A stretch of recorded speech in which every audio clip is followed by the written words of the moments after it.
Emerson, eu sempre gosto de perguntar, voltando lá atrás e falando se você nasceu num lar cristão, hoje você é cristão, eu queria que você contasse esse início todo, se você nasceu num lar cristão e como que você chegou. Vou pedir pro pessoal não se assustar, né, por causa do público, mas eu sou um ex-ateu. Na verdade, minha mãe era católica, mas daquela não praticante. Só falava que era. Sim. E o meu pai, ele sempre teve uma pegada espírita, do kardecismo, mas também não frequentava. Eu comecei a estudar em escola católica também, como criança. Então, durante muito tempo, eu me dizia católico, mas também era só por falar. Não lia a Bíblia, não ia à igreja. Acho que eu fui à igreja talvez 3 vezes até a adolescência, no máximo. Então, eu realmente não frequentava. E eu lembro até hoje que quando eu era pequenininho, eu tive aula de ciências a respeito dos dinossauros. E eu fui perguntar para minha mãe, que era a minha referência da época, né? Eu falei, mãe, a Bíblia diz que veio Adão e Eva. Só que os dinossauros, onde é que entra essa história? Só que a minha mãe é professora de biologia, de ciências, e ela não soube me responder enquanto criança. Ela virou para mim e falou, meu filho, quem você acha que está certo? E na minha cabecinha ali de criança eu falei, eu acho que a ciência está certa e a Bíblia está errada. E desde então eu acho que instalou uma crença lá na infância, eu cresci simplesmente não acreditando mais em nada do que estava na Bíblia, que era somente um conto de fadas, ou uma história, uma mitologia, enfim. E durante mais de 30 anos da minha vida, eu afirmava e batia na tecla de que eu era ateu e simplesmente não acreditava em nada. E quando é que foi que isso começou a mudar? Quando começou a mudar? Essa é uma boa pergunta. Bom, na verdade eu casei, ainda sendo ateu, eu casei em 2020, a gente começou a morar junto com a minha esposa cristã, durante anos e anos. Isso causou uma confusão na cabeça dela e ela ficava se perguntando, Senhor, poxa, estou casada com um ateu, mas será que é isso mesmo? Será que ele é o homem da minha vida? Eu tanto orei para você me dar um homem e veio ele agora. Se ele for o homem da minha vida, que ele faça isso, isso e isso. Aí eu ia lá e fazia exatamente o que ela tinha orado para Deus. Aí ela, não acreditando ainda, não. Não, mas você não sabia que ela tinha pedido essas coisas pra Não, Deus. Você não fazia fazia ideia. sem saber. Eu fazia sem saber, eu não fazia ideia. Eu soube disso depois que a gente casou, que ela contou essa história. E ela continuou as orações, pediu confirmação, não, senhor, se for ele mesmo, ele tem que fazer isso, isso e aquilo. Aí eu ia lá sem saber, de forma inconsciente, e fazia exatamente o que ela tinha orado. Então ela meio que entregou o relacionamento para Deus, falou, Deus, então eu vou casar com esse homem, mesmo ele sendo ateu, e eu sendo uma cristã já convertida há mais de 15 anos. Então ela que aceitou esse casamento, vamos botar assim, e desde 2020 a gente está morando juntos, estamos casados no papel, tudo bonitinho. Claro que depois houve a minha conversão, e a minha conversão passa por ela. Ela estava com uma doença que ela não conseguia se curar. Ela tinha queda de cabelo, tinha uma coceira, ela já tinha ido a vários médicos, sangramentos enormes, ficava com anemia de tanta perda de sangue. Foi em vários médicos, ninguém conseguia resolver, até que ela foi buscar uma igreja de cura e libertação. E nessa igreja, ela foi uma vez sozinha, de madrugada, vigília, e eu fiquei dormindo em casa. E ela voltou e disse o seguinte, amor, o pastor falou para eu ir 7 dias seguidos na vigília de madrugada. Isso, como o marido, me acendeu um alerta. Eu falei, não, peraí, que história é essa? O pastor pede para ela ir 7 noites seguidas de madrugada? Eu virei para ela e falei, eu vou com você. Eu quero saber quem é esse pastor. Eu quero ver. Fiquei preocupado como marido. Sim. Aí ela tentou, tá, você vai comigo? Então calma. A igreja é diferente. Ela tentou me avisar do que era a igreja. Era Você nunca tinha ido numa igreja pentecostal até então? Jamais.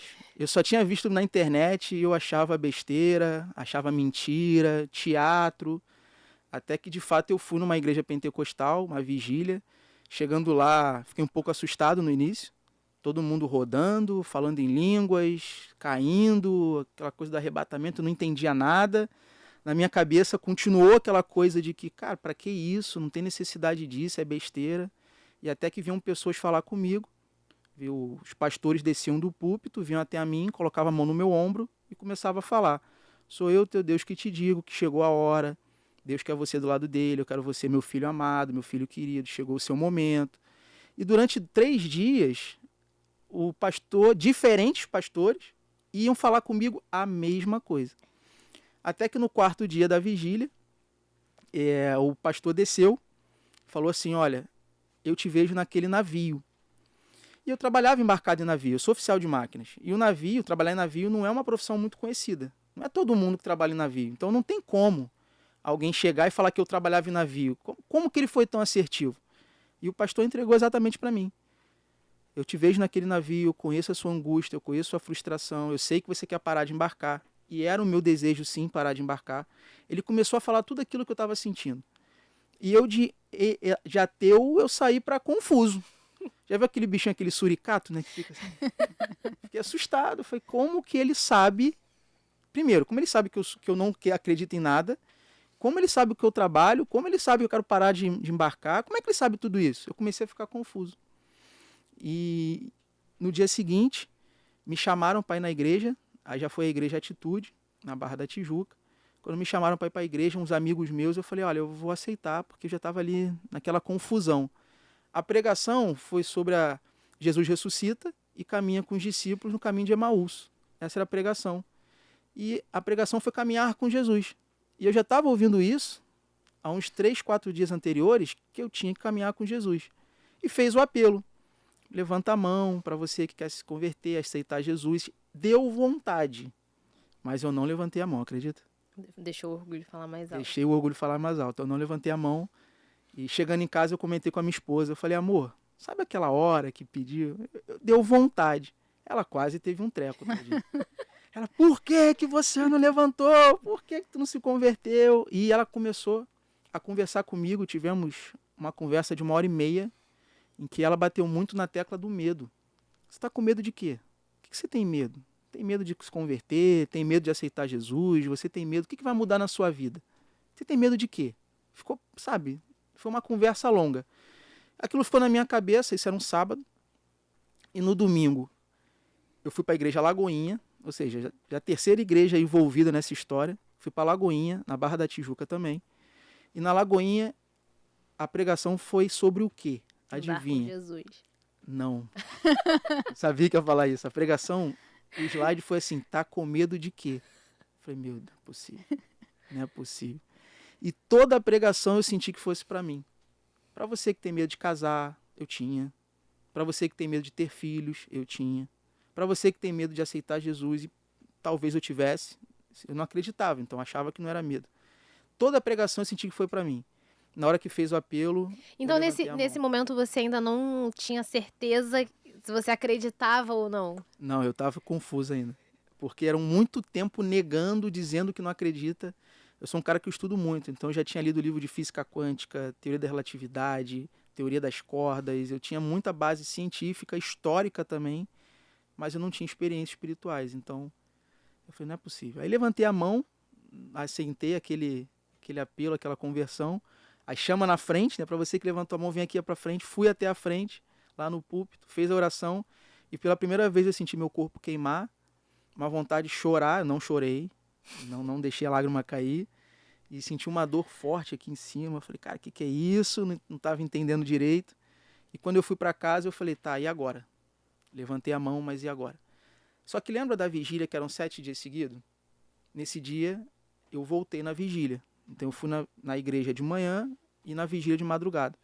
E na vigília, o pastor saiu do púlpito igual uma flecha, direto em mim, colocou a mão no meu ombro e falou, meu filho, a partir desse momento, eu vou te dar essa chave, isso, aquilo, vou abrir essa porta, vou te dar... E começou a me entregar muita coisa. E eu me questionei de novo. Por que os dias anteriores era uma entrega e agora que eu me converti, ele não sabe que eu me converti, porque foi hoje em outra igreja, mudou completamente o discurso. Então isso foi a primeira experiência sobrenatural que eu não sabia explicar por quê, que eu tive. E a partir desse momento eu falei, bom, agora eu tenho que entender quem é esse Deus, de fato, o que é isso que aconteceu comigo. E hoje eu estou fazendo carisma lá na Lagoinha, faço seminário, estou estudando, lendo, já li a Bíblia uma vez, estou lendo pela segunda vez. E cada vez mais vem acontecendo experiências na minha vida. Então, assim, de ex-ateu para convertido, eu precisava ter essa experiência com Deus, senão talvez eu não estivesse acreditando ainda.